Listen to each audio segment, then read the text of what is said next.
Welcome again in Aradhya English classes.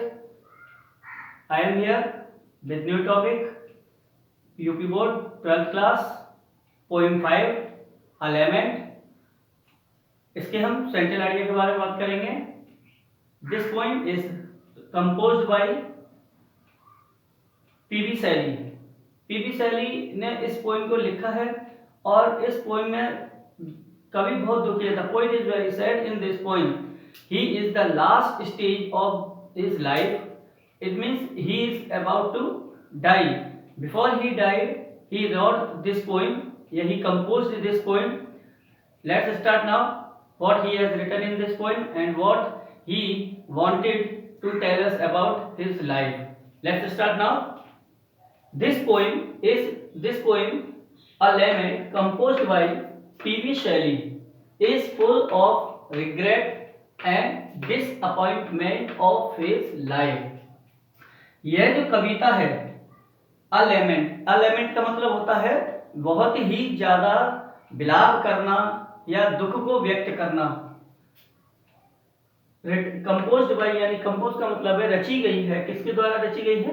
PB Shelley के द्वारा. Is full of regret. Regret का मतलब होता है पश्चाताप. पश्चाताप से भरी हुई है. और किससे भरी हुई है? डिसअपॉइंटमेंट यानी कि निराशा से भरी हुई है. यानी कि कवि अपने जीवन से बहुत ही निराश हो चुका है और उसे अपने पूर्व के कार्यों पर पश्चाताप हो रहा है, जिसके कारण वह बहुत ज्यादा दुखी है. It is the last poem before he died. अर्थात अपने मरने से पहले यह उसकी अंतिम कविता थी जिसको उसने लिखा. The poet is very sad and grave. यानी कवि बहुत ही दुखी और शांत है. शांत मतलब गंभीर है, विचारशील है. He knows his days and nights are the few.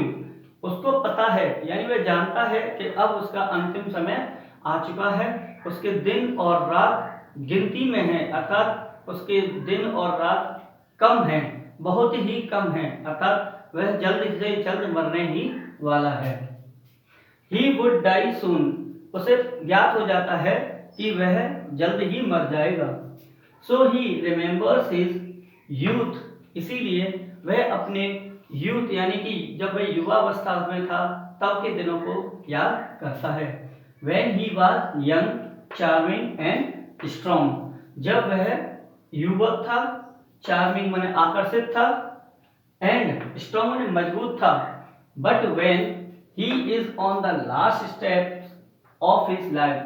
लेकिन जब वह अपने जीवन के अंतिम चरण पर है, his eyesight is dim. उसकी आंखों की ज्योति है वह बहुत ही सुस्त हो गई है, डिम हो गई है. डिम का मतलब है बहुत कमजोर हो गई है.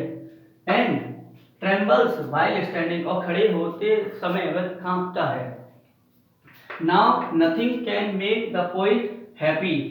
अब कोई भी चीज या कोई भी व्यक्ति या कोई भी क्षण अब कवि को प्रसन्न नहीं कर सकता है, क्योंकि his heart is full of sorrow and grief and happy and काम. काम का मतलब होता है शांत कर देना.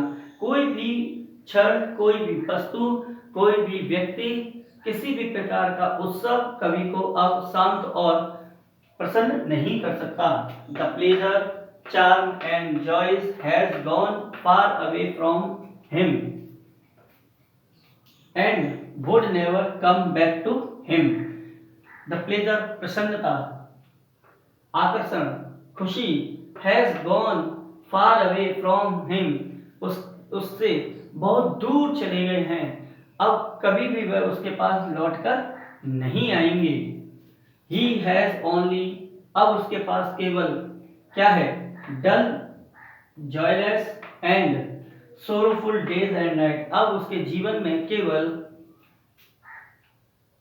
सुस्त. डल का मतलब सुस्त से मतलब नहीं होता इधर. डल का मतलब है कि उसके जीवन का जो है वो उसके जो दिन हैं बहुत ही निरस हो चुके हैं. निरस, प्रसन्नता से लेस और दुख से भरे हुए उसके दिन और रात बचे हुए हैं. इस प्रकार से 10 the poet expresses a deep सोरो. इस प्रकार से कवि अपने अंतर्मन के दुख को व्यक्त करता है।